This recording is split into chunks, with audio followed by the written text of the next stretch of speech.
guys! So ayan, welcome back to my channel. So, kumusta naman kayo guys? Okay, so guys, ang reading natin is love reading. So, bago tayo guys mag-start, maraming salamat po pala sa walang sawang pagsubaybay sa aking mga reading. And kung kayo ay bago pa lang sa ating channel, mag-subscribe na po kayo guys. And i-click mo na rin yung ating notification bell para lagi po kayo guys updated sa ating mga bagong upload. So, ayan guys, tignan natin yung energy mo at nung person mo. Ito yung sa person mo. And ito naman yung sa'yo, no? Tignan natin. Ano ang nararamdaman sa'yo ng person mo? Ano ang nararamdaman sa'yo ng person mo? Ano ba ang nararamdaman sa'yo ng person mo? Okay. Ulitin ko lang, guys. Okay, isang shuffle para ako. Ano ang nararamdaman sa'yo ng person mo?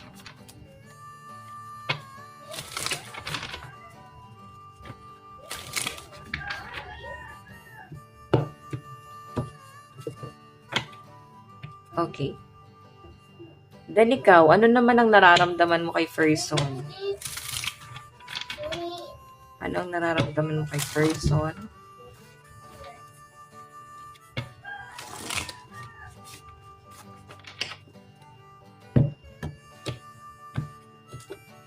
Okay. So, usog lang natin to guys. Okay. So guys, ano ba ang nararamdaman talaga sa'yo ng person mo? Tignan natin. The Sun, isa ka sa parang feeling niya sa'yo, bata, jolly, masayahin, ganun ka nakilala ng person mo. And natutuwa siya sa ganun eh. Natutuwa siya sa energy na naibibigay mo, yung vibes mo, no? Siguro ano yung feeling na parang susunod ka lang sa kanya. Masaya, natutuwa talaga siya sa inyo guys, no? Yung nararamdaman niya sa inyo guys, Sun, natutuwa. Wala akong nakitang love. Kasi parang natutuwa talaga siya sa inyo.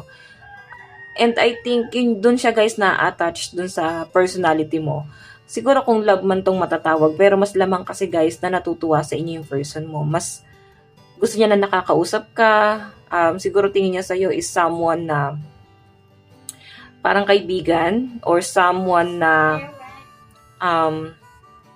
tignan naman natin guys, paano kanya tignan ngayon? High Priestess, malakas ang intuition, misteryosa, weird. I think yung person mo nahihiwagahan sa'yo eh. Parang may something sa'yo or may kakaibang energy sa'yo na napaka-strong. Okay, yun ang tingin niya sa'yo and nafe-feel niya sa'yo parang hindi ka basta-bastang tao lang. Hindi ka basta babae or lalaki, no? Nakikita ka niya na someone na hindi naman totally weird. Nakikita ka niya na matalino kasi High Priestess matalino to eh. Okay, matalino, madiskarte, alam mo yung limit mo, and guarded. Yon, ganun ka tignan ng person mo. Siguro kaya siya natutuwa sa'yo. Alam mo kung ano yung hangganan mo, and nafe-feel niya kasi sa'yo guys, parang nababasa mo siya minsan, or kahit wala siyang ginagawa, or kahit hindi pa siya totally nagpapakilala sa inyo guys, parang kilala mo na siya. Siguro nakakabasa ka ng tao, o unang tingin mo pa lang sa tao, alam mo na agad kung ano yung intention sa inyo. So alam mo kung kailan ka dapat umiwas sa hindi. Yun ang nakikita ko sa energy mo, okay? So tingnan natin guys, ano yung magiging action ngayon ng person mo. 10 of Wands, mukhang nahihirapan siya ngayon. Siguro iniiwasan mo siya. Oo, nahihirapan siya ngayon na kunin yung loob mo, lalo na sa mga nabitawan niyang salita, siguro na-misinterpret mo or maaaring naliwanagan ka sa mga sabihin niya or sa mga sinasabi niya, guys. So, ikaw, nandun ka sa point na I think nagiging emotional yung iba sa inyo, guys, no? Okay? Siguro, nahihirapan siyang makuha ka ng tuluyan. Tingin sa'yo ng person mo, hindi ka katulad ng ibang babae na nakausap niya. May ano matalino yung iba sa inyo, guys. Okay, tignan natin guys yung overall energy niya about sa inyong connection. The Magician. Nag-effort siya rito guys. Maaaring natatakot lang din po siya. No? Natatakot itong person na to na i-pursue yung connection yung dalawa. Kasi I think pinapakiramdaman ka rin niya eh. May gusto ka ba sa kanya or wala? Ito nga yung tingin niya sa'yo eh. Tingin niya sa'yo High Priestess. Tingin niya sa'yo hindi ka mag-fall sa kanya ng ganun-ganun lang. mataas ang tingin niya sa'yo, guys, no? So, ganun guys na nakita ko. May effort naman siyang ginagawa dito, pero parang kahit ano daw ang gawin niya, parang feeling niya, hirap siyang hirap siyang makuha ka talaga. Siguro yung tiwala mo rin, or pwedeng ikaw kasi, iba ka eh. Iba yung pagiging guarded niya, iba yung pagiging guarded mo. Siya kasi yung pagiging guarded niya, guys, nagiging sweet na siya agad. Okay, nagiging sweet na siya, tapos doon niya itatry kung magkiklik ba kayong dalawa. Then kung hindi, pwedeng sabihin niya na ganun lang talaga siya. Okay, then ikaw naman kasi, at the first place, alam mo kung kailan ka pwedeng maging sweet sa hindi. Okay? So, tignan natin guys yung energy mo. Sa side ng person mo, lahat ng zodiac sign nandito eh. Ayan, nandito kasi yung The Magician. So, Earth sign, Capricorn, Taurus, and Virgo. Fire sign, Aries, Leo, and Sagittarius. Air sign, Aquarius, Gemini, and Libra. And water sign, Cancer, Pisces, and Scorpio. So, tignan natin guys sa side mo. Anong nararamdaman mo kay person? 5 of Wands. Galit ka sa kanya. Medyo nagtatampo ka sa kanya. Medyo masama yung loob mo sa kanya. Yun talaga. Pero class ka pa rin, no? May class ka pa rin magalit kasi hindi ka nagsasabi sa kanya, hindi ka nagbo-voice out, hindi mo inaamin sa kanya na may sama ka ng loob. So, ang ginagawa lang ng iba sa inyo, guys, umiiwas ka rito. Okay? Hindi mo na siya kinompronta. Kumbaga, bahala na siya. Parang binigyan mo siya ng palaisipan. Bahala na siya mag-isip kung ano yung dapat niyang maramdaman sa connection, no? Ninyong dalawa. So, malinaw, guys, na ang pinapakita sa akin dito na hindi mo na sinabi sa kanya, hindi ka na nagbunganga, na galit ka sa kanya, pero deep inside, nalulungkot ka. Galit ka kasi, 5 of Wands. So, tignan natin guys, ano ang tingin mo kay person? The Moon, sinungaling siya. Manloloko siya, hindi siya nagpapakatotoo, hindi niya sinasabi yung totoo sa inyo guys, feeling mo pinaikot ka niya, ganon mo siya tignan. So, kaya nga dumidistansya ka sa kanya. Pero ang cute lang guys ng energy mo kasi may class ka rito. Kaya hindi niya rin maramdaman kung may tampo ka ba sa kanya, may galit ka ba sa kanya.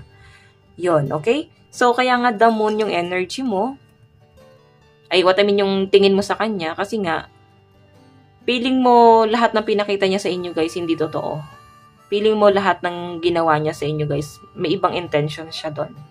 Baka sinubukan niya lang din yung connection yung dalawa kung magkiklik po siya or kung magwo-work ba to.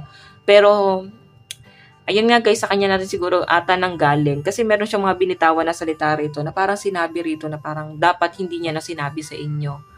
Parang kung pwede lang ibalik yung dati, no? Okay? So, tingnan natin guys.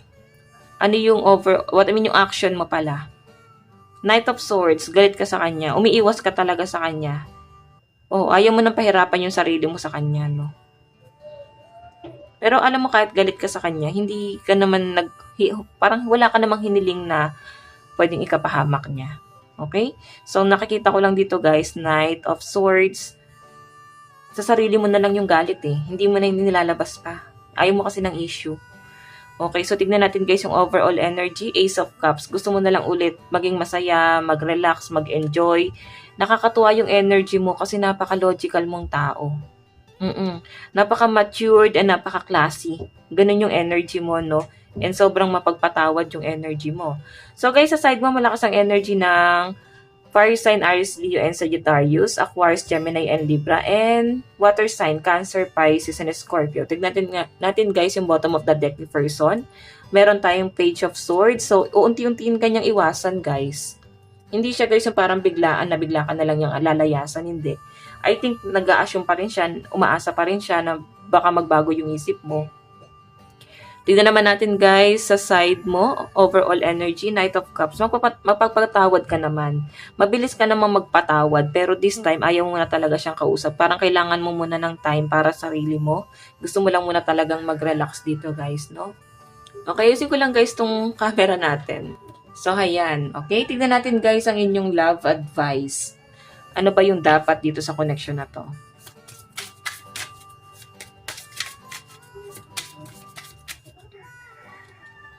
111. Diba? I know, 1111 guys, is swerte kasi to guys. Tignan mo, baka may message sa inyo yung inyong mga spirit guide. Ayan, may kumakain ata dito. Ang ulam is parang nilaga. Sarap niyan. Oo.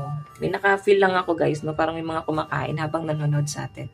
So, 11-11, ayan, basahin natin guys, no? 11-11 is an important number for twin flames.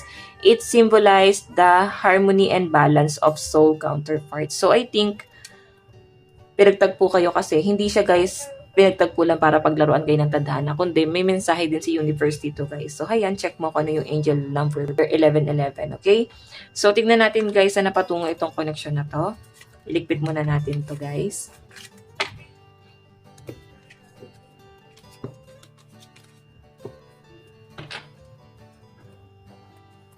Future. Ano po ang magaganap? Spirit guide sa future. Ano po ang magaganap? Spirit guide, ano po ang magaganap sa future? Sana po patungo itong relationship nila.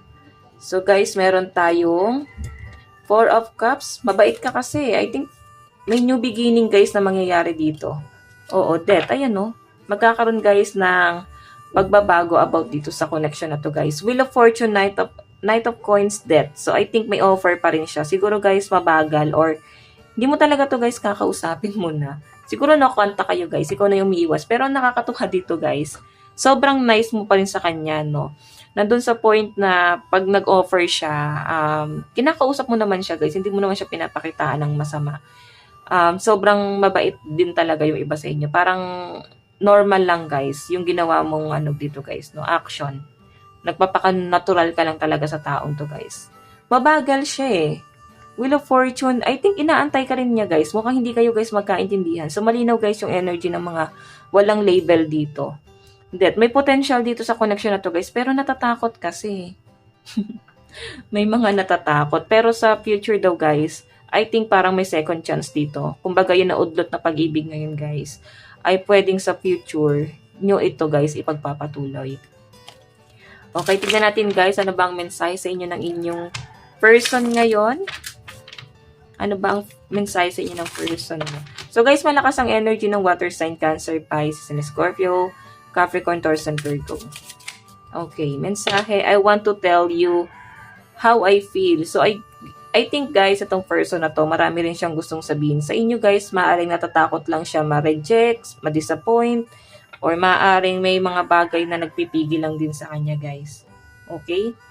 So, marami siyang gusto sabihin sa inyo guys. Siguro, hindi niya lang guys ma-pinpoint, no? Kung ano yung mga gusto niya sabihin. Pwede kasing ma-misinterpret mo. So, tignan natin. Ano pa ang gusto sabihin sa inyo ng person mo? Meron tayong, I knew exactly what I was doing. So, alam niya daw yung ginagawa niya eh. Oo. Ibig sabihin guys, kung ano man yung pinapakita niya sa inyo guys na sweetness, pure yun. Talagang pinaramdam niya na talaga sa inyo guys na mahal ka niya. Pero siguro may na-feel din siya sa inyo guys na masyado kang guarded or na-feel niya na parang unti-unti mo siya nire-reject. So, tingnan natin mensahe sa inyo guys. I look for you everywhere. Mukhang hinahanap ka niya. So, siguro guys, nahihirapan siya guys na makontak ka or nagkakaroon dito guys ng no contact talaga. Pwedeng umiiwas ka talaga sa kanya. Parang gusto mo na ng peace of mind. Ayaw mo nang magkaroon ng connection sa kanya ngayon. O gusto mo na maging ano ulit, relax yung energy mo, no? So, mukhang yung person mo, mag-e-effort to guys eh. Ayan, no?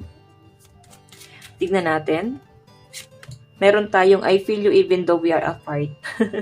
Siguro guys, nagkikita lang din kayo sa isang lugar, sa isang community, pwedeng katrabaho mo, or pwedeng kaibigan mo. Basta lagi lang din kayo guys nagkikita. So, mahirap guys daw iwasan. So, nafe-feel ka pa rin niya dito guys. Nafe-feel niya yung pag-iwas mo rin.